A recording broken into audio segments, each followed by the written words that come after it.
इस वीडियो में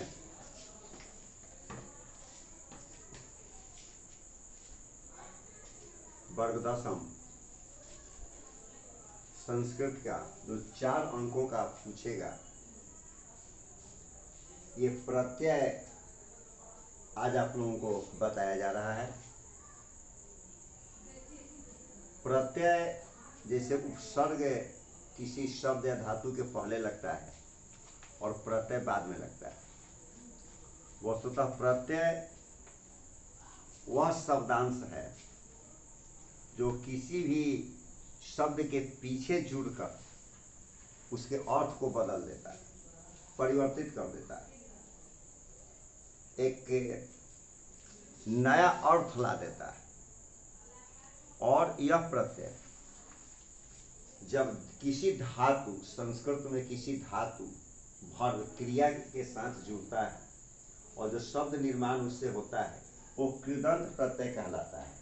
लेकिन यहाँ मैं क्रॉस किया हूँ, काटा हूँ, इसका मतलब कि ये कृदंत प्रत्यय आपको वर्ग नवम में पढ़ना था, वर्ग दशम में कृदंत प्रत्यय नहीं पढ़ना है। मतलब वर्ग से में के साथ जो प्रत्यय लगे, क्रिया के साथ, धातु के साथ जो प्रत्यय लगे, वो प्रत्यय आपको वर्ग दशम में नहीं पढ़ना है। वर्ग दशम में आपको सिर्फ तद्धित और स्त्री प्रत्यय पढ़ना है। और तद्धित प्रत्यय में भी तमाम प्रत्यय हैं, वो सब आपके सिलेबस में नहीं है। 4 आपके सिलेबस में है तद्धित का भेद। और तद्धित प्रत्यय कब होता है, जैसे यहाँ ये समझ लें कि ये क्रिया के साथ जुड़ता है, धातु के साथ कृदंत प्रत्यय है, और क्रिया को छोड़कर मतलब संज्ञा, सर्वनाम, विशेषण या तमाम के साथ, मैंने क्रिया को छोड़कर जो जुड़ता है बाद में, शब्द के बाद में, वो तद्धित प्रत्यय होता है। और तद्धित प्रत्यय में से आपको मात्र 4 प्रत्यय पढ़ना है, मतु, ठक, त्व और तल। और पुल्लिंग शब्दों का जो प्रत्यय स्त्रीकरण करता है, स्त्रीलिंग में परिवर्तित कर देता है, बदल देता है, वह स्त्री प्रत्यय कहलाता है। तो इस स्त्री प्रत्यय के भी तमाम भेद हैं, लेकिन 2 जो मुख्य भेद हैं, टाप और गिप, यही आपको सिलेबस में पढ़ना है। मतलब आपका अकॉर्डिंग टू सिलेबस के मुताबिक आपको सिर्फ मतु, ठक, त्व और तल, टाप और गिप, मात्र ये 6 प्रत्यय पढ़ना है। तो तद्धित और स्त्री प्रत्यय से कृदंत तो खैर पढ़ना ही नहीं। तो कृदंत की चर्चा मैं यहाँ करूँगा भी नहीं, क्योंकि आपके आउट ऑफ सिलेबस कहा जाएगा। और वो आप 9 में पढ़ चुके हैं। वर्ग 9 में जिन बच्चे को कुछ स्मरण होना भी चाहिए, तो वो देखेंगे। सबसे पहला जो है तद्धित प्रत्यय, ये तो स्पष्ट हो गया कि प्रत्यय जो है सो किसी भी शब्द के बाद में लग करके उसके अर्थ को बदल देता है। सबसे पहला प्रत्यय आपको है मतु। मतु प्रत्यय जब लगता है तो वान या मान, ये शब्द के साथ आपको जुड़ जाता है अर्थ को बदलने में। जैसे आप देखें फल जोड़ मतु, तो इसका भी 3 रूप चलता है, स्त्रीलिंग का अलग, पुल्लिंग का अलग और नपुंसक लिंग का अलग। तो जैसे फल जोड़ मतु हुआ तो शब्द बना फलवत, फलवत शब्द बना। और पुल्लिंग में इसका रूप चलेगा विद्वान की तरह, जैसे विद्वान, विद्वंतो, विद्वंता है, ऐसे चलेगा फलवान, फलवंतो, फलवंता। और स्त्रीलिंग में नदी की तरह इसका रूप चलेगा, जैसे फलवती होगा तो फलवती, फलवत्यो, फलवत्या, जैसे नदी, नद्यो, नद्या का रूप चलता है। और नपुंसक लिंग में वो फलवत्यों का त्यों रहेगा। मतलब मतु प्रत्यय लगने से वान और मान, ये 2 शब्द, जैसे आप देखें यहाँ पुल्लिंग में फल जोड़ मतु, पुल्लिंग में फलवान हो गया, लेकिन गति जोड़ मतु तो शब्द आपको गतिमान हो गया। कहीं मान लगता है और कहीं पर वान लगता है। मतु प्रत्यय में आपको यही ध्यान में मात्र 2 रखना है, शब्द के साथ ये जुड़ करके जो बनता है।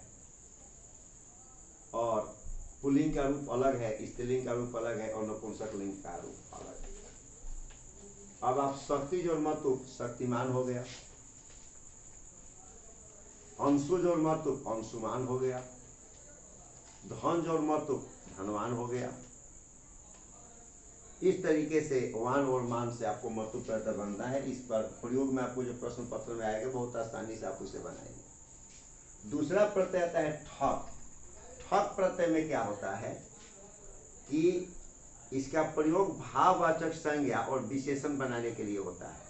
ठक प्रत्यय का प्रयोग, और शब्द के साथ जब ये जुड़ता है तो ठक के बदले में ईक हो जाता है। ठक के बदले में ईक हो जाता है। इसको समझने के लिए आप ऐसे कर सकते हैं कि जहाँ मतुप में वान लग रहा है या मान लग रहा है, उसी तरीके से इसमें जो है सो ईक लग जाता है। अब जैसे धर्म जोड़ ठक तो धार्मिक, विज्ञान जोड़ ठक तो वैज्ञानिक, संसार जोड़ ठक तो सांसारिक, दिन जोड़ ठक तो दैनिक, नगर जोड़ ठक तो नागरिक, ऐसे शब्द आपको बनते हैं। और अर्थ भी भाववाचक संज्ञा और विशेषण की तरह देखें। जैसे धर्म जोड़ ठक तो धर्म जोड़ ठक शब्द बनेगा धार्मिक, मतलब धर्म करने वाला, और दिन जोड़ ठक दैनिक तो प्रतिदिन होने वाला, ऐसे अर्थ को देता है। तो दूसरा आपको है ठक, इसमें ईक लगता है, और इसमें मतुप में वान या आपको मान लगता है।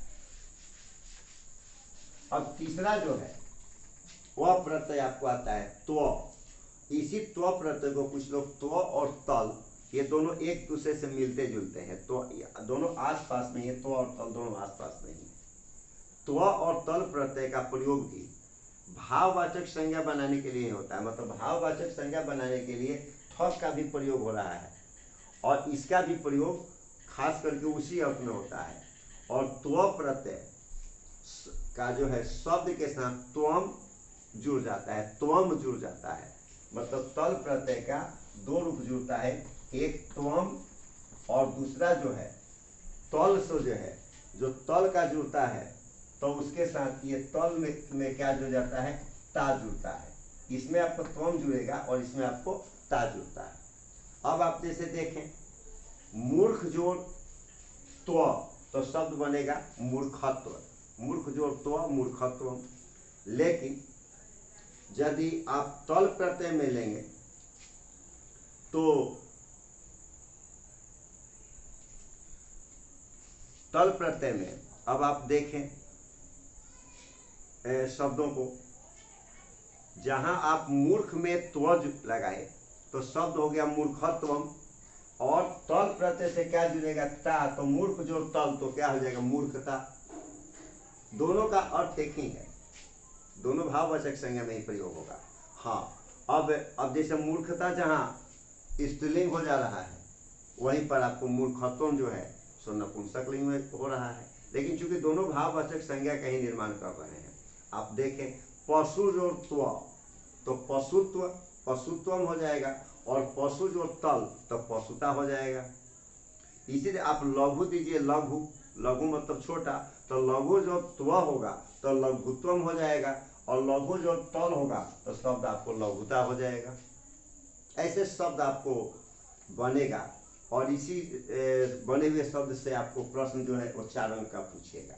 प्रश्न कैसे पूछेगा ये तो आपको बताया ही जाएगा कि कैसे आप जो पेपर है पहले का उसे आप देखेंगे कैसे पूछेगा। अब जैसे मान लीजिए आपको दे दिया कि धैर्यवान मनुष्य लोक के पराभवम न प्राप्नोति, और धनवान को अंडरलाइन कर दिया, और आपसे अब ये पूछेगा, तो इसमें भी ऑप्शन रहता है, 4 आपको दिया रहेगा जिसमें आपको चूज करना है कि कौन सही है।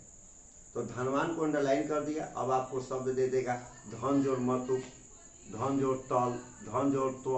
अब सही यहाँ पर धनवान किससे बना है, यही आपको केवल टिक लगाना है। तो टिक भी तो आप तभी लगा पाएंगे जब आपको ये जानकारी होगी कहाँ कि ये शब्द बन कैसे रहा है। तो हमें इस पर ध्यान केंद्रित करना है कि शब्द जो है सो बन कैसे रहा है।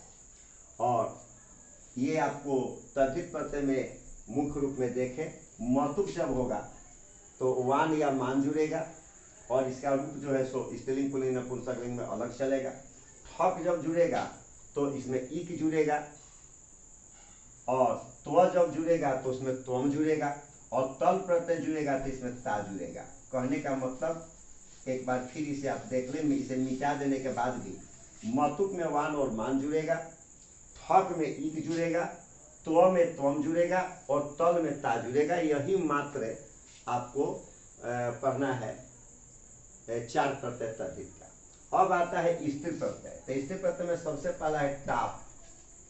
इसके लिए सूत्र आता है अजाद्य टाप, मतलब जो पुल्लिंग शब्द का जब स्त्रीलिंगकरण होगा, स्त्रीलिंग बनेगा, तो उसमें आपको ये जुटेगा स्त्री प्रत्यय। तो शब्द उसका कैसे बनेगा, अब आप जैसे देखें औज जोड़ टाप, औज जोड़ टाप, तो शब्द आपको हो जाएगा आजा। औज जहां हम कहते हैं बकरे को, वहां आजा का मतलब हो जाएगा बकरी, स्त्रीलिंगकरण कर देगा। अश्व जोड़ टाप, तो अश्व मतलब घोड़ी, अश्व कहेंगे घोड़े को। सेवक जोड़ टाप, तो सेविका मतलब नौकरानी। पालक जोड़ टाप, तो आपको मतलब पालिका पालन करने वाली, ऐसे शब्द बनेंगे। श्याम जोड़ टाप, तो श्यामा, श्यामा नाम है एक, राधा का भी एक नाम श्यामा है। तो पुल्लिंग शब्दों का स्त्रीकरण होता है टाप में, तो ता जुड़ता है, अंत में क्या जुड़ता है, इसमें भी आ जुड़ जाता है, आ जुड़ता है। और इसके बाद जो है लिंगे भी, ये भी स्त्री शब्दों का ही निर्माण करेगा। अब जैसे आप देखें दोनों अंतर क्या होगा, जैसे देखिए ये हम लिख रहे हैं कर्तृ, तो ये कर्तृ पुल्लिंग में है, ये किसमें है, पुल्लिंग में है। और इसी में कर्तृ जोड़ आपको ङीप, तो शब्द आपको हो जाएगा क्या, ऐसे कर्तृ, तो ये कर्तृ स्त्रीलिंग हो जाएगा। देखिएगा ये स्त्रीलिंग हो जाएगा। दोनों का उच्चारण कर्तृ ऐसे लिखेंगे तो पुल्लिंग हो गया, और इसी तरीके से हम कर्तृ ऐसे लिखे तो स्त्रीलिंग हो गया। ये इसमें ध्यान रखना है, जब उसमें नीप जुड़ेगा तब कर्तृ। अब यहाँ जहाँ है कर्तृ मतलब करने वाला, तो यहाँ मतलब क्या हो जाएगा, कर्तृ मतलब करने वाली। इसी तरीके से आपको मतलब शब्द बनेंगे। अब एक बार फिर इसे हम देख लें, ये तो समझ ही चुके, ये कर्तृ पुल्लिंग में है और इसमें नीप आपको हो रहा है, तो कर्तृ ऐसे तो आपको स्त्रीलिंग में शब्द हो जा रहा है। एक बार फिर इसे हम देखें, इसे मिटा देने के बाद भी, ताकि आपके स्मरण में रहेगा। कृदंत हमें पढ़ना नहीं है, तद्धित का 4 पढ़ना है। मतु, ये जुड़ने पर वान होता है या मान होता है, हाँ इसका बेशक रूप स्त्रीलिंग पुल्लिंग नपुंसकलिंग में चलता है। और ठक में ईक जुड़ता है, और त्व में त्वम जुड़ता है, और तल में आपको ता जुड़ता है, और स्त्री प्रत्यय में टाप में आ जुड़ता है, और नीप में आपको सिर्फ दीर्घ ई जुटता है। अब शब्द इसे बनेगा धन जोड़ मतुक धनवान, इसी से स्त्रीलिंग हो जाएगा धनवती। विज्ञान जोड़ ठक वैज्ञानिक, मूर्ख जोड़ त्व मूर्खत्व, और मूर्ख जोड़ तल मूर्खता। अब अश्व जोड़ टाप अश्वा, और ङीप सेवक जोड़ ङीप तो सेविका। ऐसे जो शब्द आपको प्रत्यय में बनेंगे, मात्र इतने ही प्रत्यय पर आपको ध्यान केंद्रित करना है। और हर प्रत्यय से, ये 6 से बने हुए कम से कम 10-10 शब्द आपको इकट्ठा करना है अपनी ग्रामर के बुक से, आप जहाँ से भी इकट्ठा करें, और इसी से संबंधित आपको प्रश्न भी होगा। और ऐसे ही आपको स्त्री प्रत्यय हुए कहने का मतलब कि यदि एक का आप 10 ले रहे हैं, तो 1 2 3 4 5 और 6 60 बने हुए शब्द आपके सामने होंगे, और 60 शब्द कम नहीं होते हैं आपको समझने के लिए, और उसी आधार पर तो बाकी शब्द बनेंगे। तो इससे आप शब्द बनाएंगे। इस वीडियो में आप लोगों को, चूँकि टॉपिक थोड़ा छोटा है, इतना ही, इससे प्रैक्टिस की चीज़ें हैं। जैसे क्लास चलता रहता तो इस समझा देने के बाद में कम से कम 10 या 15 यहीं पर दे देता कि ठीक है यहीं पर आप बनाएं, आप बनाते। लेकिन आप मेरे सामने नहीं है, रूबरू नहीं है, मैं वीडियो के माध्यम से आप लोगों को पढ़ा रहा हूँ, तो इसमें अपने सामने तो मैं आपसे होमवर्क नहीं देख पाऊँगा, कहाँ जो भेजेंगे उसे देख पाऊँगा, ऐसे नहीं देख पाऊँगा। फिर भी आप होमवर्क को बनाएंगे, ये प्रत्येक का 10-10, और इससे संबंधित जो कुछ आपको परेशानी है, जो कमी रह जा रही, जो समझने में कहीं दिक्कत है, तो उसे आप लाइव क्लास में भी पूछ सकते हैं। कोई दिक्कत, लाइव क्लास चूँकि इसलिए चलाया भी जा रहा है, तो एक तो आधार ये है कि उसे आप लाइव क्लास में पूछ लेंगे, और दूसरा आधार ये है कि लगभग सभी को मैं अपना नंबर भी दे चुका हूँ। यदि आपको ऐसे भी कोई परेशानी है तो आप पूछ सकते हैं, व्हाट्सएप पर भी डाल सकते हैं कि हाँ ये हमको परेशानी है, उसको दूर किया जाएगा। प्रत्यय में आप लोगों को इतना